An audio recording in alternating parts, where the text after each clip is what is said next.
New Thought Society. Education is the most powerful weapon which you can use to change the world. Nelson Mandela. Introduction to Part 4. Enclosed herewith I hand you Part 4. This part will show you why what you think or do or feel is an indication of what you are. Thought is energy, and energy is power, and it is because all the religions, sciences, and philosophies with which the world has heretofore been familiar have been based upon the manifestation of this energy instead of the energy itself, that the world has been limited to effects, while causes have been ignored or misunderstood. For this reason we have God and the devil in religion, positive and negative in science, and good and bad in philosophy. The master key reverses the process. It is interested only in cause, and the letters received from students tell a marvelous story. They indicate conclusively that students are finding the cause whereby they may secure for themselves health, harmony, abundance, and whatever else may be necessary for their welfare and happiness. Life is expressive, and it is our business to express ourselves harmoniously and constructively. Sorrow, misery, unhappiness, disease, and poverty are not necessities, and we are constantly eliminating them. But this process of eliminating consists in rising above and beyond limitations of any kind. He who has strengthened and purified his thought need not concern himself about microbes, and he who has come into an understanding of the law of abundance will go at once to the source of supply. It is thus that fate, fortune, and destiny will be controlled as readily as a captain controls his ship or an engineer his train. The I of you is not the physical body. That is simply an instrument which the I uses to carry out its purposes. The I cannot be the mind, for the mind is simply another instrument which the I uses with which to think, reason, and plan. The I must be something which controls and directs both the body and the mind, something which determines what they shall do and how they shall act. When you come into a realization of the true nature of this I, you will enjoy a sense of power which you have never before known. Your personality is made up of countless individual characteristics, peculiarities, habits, and traits of character. These are the result of your former method of thinking, but they have nothing to do with the real I. When you say, I think, the I tells the mind what it shall think. When you say, I go, the I tells the physical body where it shall go. The real nature of this I is spiritual, and is the source of the real power which comes to men and women when they come into a realization of their true nature. The greatest and most marvelous power which this I has been given is the power to think. But few people know how to think constructively or correctly. Consequently, they achieve only indifferent results. Most people allow their thoughts to dwell on selfish purposes, the inevitable result of an infantile mind. When a mind becomes mature, it understands that the germ of defeat is in every selfish thought. The trained mind knows that every transaction must benefit every person who is in any way connected with the transaction, and any attempt to profit by the weakness, ignorance, or necessity of another will inevitably operate to his disadvantage. This is because the individual is a part of the universal. A part cannot antagonize any other part, but, on the contrary, the welfare of each part depends upon the recognition of the interest of the whole. Those who recognize this principle have a great advantage in the affairs of life. They do not wear themselves out. They can eliminate vagrant thoughts with facility. They can readily concentrate to the highest possible degree on any subject. They do not waste time or money upon objects which can be of no possible benefit to them. If you cannot do these things, it is because you thus far have not made the necessary effort. Now is the time to make the effort. The result will be exactly in proportion to the effort expended. One of the strongest affirmations which you can use for the purpose of strengthening the will and realizing your power to accomplish is, quote, "I can be what I will to be," end quote. Every time you repeat it, realize who and what this I is. Try to come into a thorough understanding of the true nature of the I. If you do, you will become invincible. That is, provided that your objects and purposes are constructive and are therefore in harmony with the creative principle of the universe. If you make use of this affirmation, use it continuously, night and morning, and as often during the day as you think of it, and continue to do so until it becomes a part of you. Form the habit. Unless you do this, you had better not start at all, because modern psychology tells us that when we start something and do not complete it, or make a resolution and do not keep it, we are forming the habit of failure, absolute, ignominious failure. If you do not intend to do a thing, do not start. If you do start, see it through, even if the heavens fall. If you make up your mind to do something, do it. Let nothing, no one, interfere. The I in you has determined. The thing is settled. The die is cast. There is no longer any argument. If you carry out this idea, beginning with small things which you know you can control, and gradually increase the effort, but never under any circumstances allowing your I to be overruled, you will find that you can eventually control yourself. And many men and women have found to their sorrow that it is easier to control a kingdom than to control themselves. But when you have learned to control yourself, you will have found the world within, which controls the world without. You will have become irresistible. Men and things will respond to your every wish without any apparent effort on your part.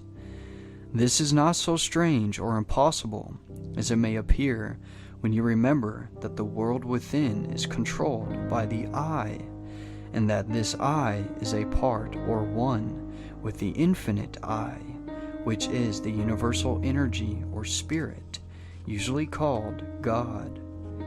This is not a mere statement or theory made for the purpose of confirming or establishing an idea, but it is a fact which has been accepted by the best religious thought as well as the best scientific thought.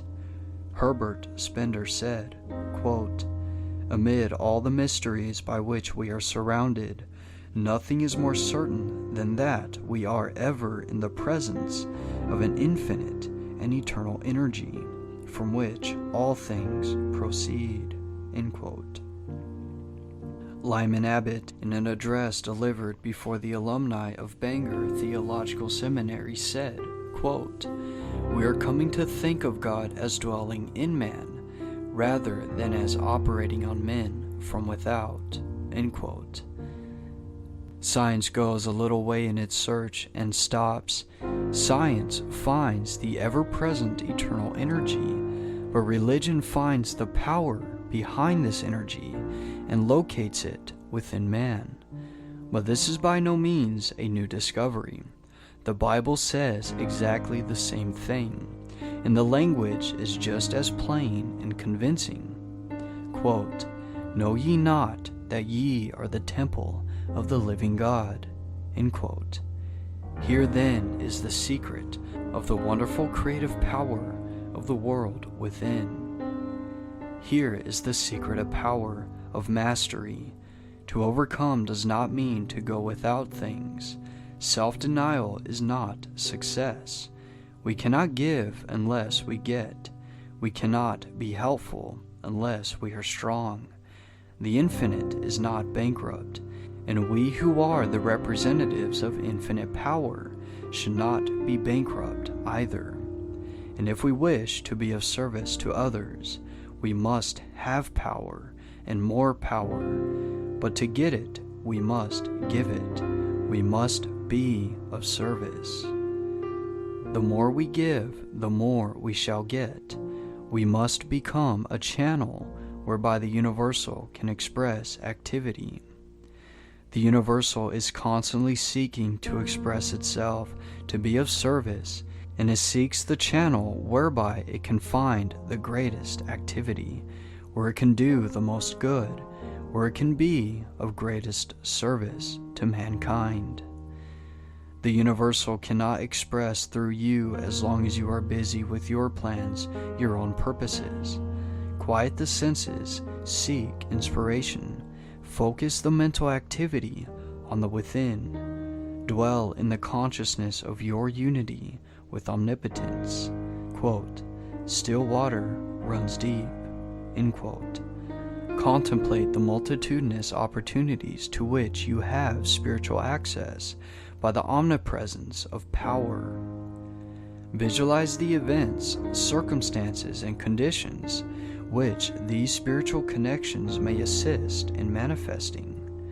Realize the fact that the essence and soul of all things is spiritual, and that the spiritual is the real, because it is the life of all there is.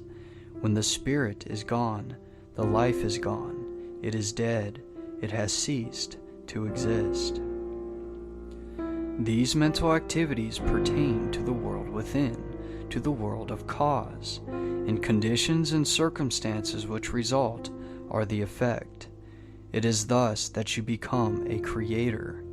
This is important work, and the higher, loftier, grander, and more noble ideas which you can conceive, the more important the work will become. Overwork or overplay or over bodily activity of any kind produces conditions of mental apathy and stagnation, which makes it impossible to do the more important work, which results in a realization of conscious power. We should, therefore, seek the silence frequently. Power comes through repose. It is in the silence that we can be still, and when we are still, we can think, and thought is the secret of all attainment. Thought is a mode of motion and is carried by the law of vibration, the same as light or electricity. It is given vitality by the emotions through the law of love. It takes form and expression by the law of growth. It is a product of the spiritual eye, hence its divine, spiritual, and creative nature. From this it is evident that in order to express power, abundance, or any other constructive purpose, the emotions must be called upon to give feeling to the thought, so that it will take form. How may this purpose be accomplished? This is the vital point. How may we develop the faith, the courage, the feeling which will result in accomplishment? The reply is by exercise. Mental strength is secured in exactly the same way that physical strength is secured, by exercise. We think something, perhaps with difficulty the first time. We think it again. We think the same thing again, and it becomes easier this time. We think it again and again. It then becomes a mental habit. We continue to think the same thing. Finally, it becomes automatic. We can no longer help thinking this thing. We are now positive of what we think. There is no longer any doubt about it. We are sure. We know. Last week I asked you to relax, to let go physically. This week I am going to ask you to let go mentally. If you practice the exercise given you last week 15 or 20 minutes a day in accordance with the instructions, you can no doubt relax physically. And anyone who cannot consciously do this quickly and completely is not a master of himself. He has not obtained freedom. He is still a slave to conditions. But I shall assume that you have mastered the exercise and are ready to take the next step, which is mental freedom. This week, after taking your usual position, remove all tension by completely relaxing. Then mentally let go of all adverse conditions, such as hatred, anger, worry, jealousy, envy, sorrow, trouble, or disappointment of any kind. You may say that you cannot let go of these things, but you can. You can do so by mentally determining to do so, by voluntary intention and persistence. The reason that some cannot do this is because they allow themselves to be controlled by the emotions instead of by their intellect. But those who will be guided by the intellect will gain the victory. You will not succeed the first time you try, but practice makes perfect, in this as in everything else. And you must succeed in dismissing, eliminating, and completely destroying these negative and destructive thoughts, because they are the seed which is constantly germinating into discordant conditions of every conceivable kind and description. Quote, "There is nothing truer than that the quality of thought which we entertain correlates certain externals in the outside world.